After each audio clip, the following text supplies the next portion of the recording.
و موسی به خداوند گفت: اینک تو به من میگویی این قوم را ببر، ولی تو مرا آگاه نکرده ای که همراه من کی را میفرستی. اگرچه گفته ای من تو را به نامت شناختم و تو منظور نظر من شده ای.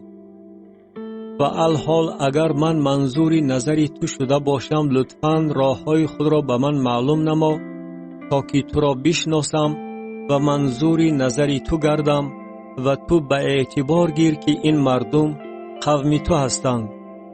و او گفت: خودم خواهم آمد تا که به تو آرامی بخشم. و به او گفت: اگر خودت نآیی ما را از اینجا نبر، زیرا از چه معلوم شود که من و قوم تو منظور نظر تو شده ایم؟ آیا نه از آن که تو با ما بیایی؟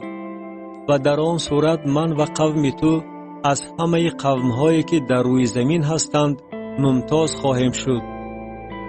و خداوند به موسی گفت: این کار را نیست که گفته ای من خواهم کرد، زیرا که تو منظور نظر من شده ای و من تو را با نامت شناختم. و او گفت: لطفاً جلال خود را به من بنمای.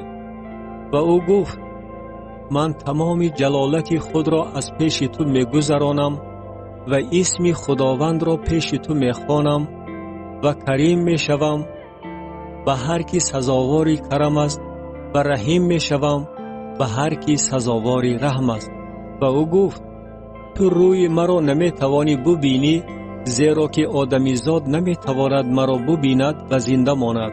و خداوند گفت: اینک جای نزد من است، بر این صخره بایست.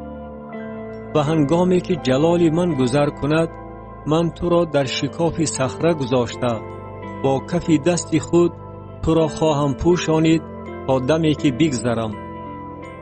و همین که کف دستم را دور کنم، تو قفای مرا خواهی دید، ولی روی من نمودار نخواهد شد.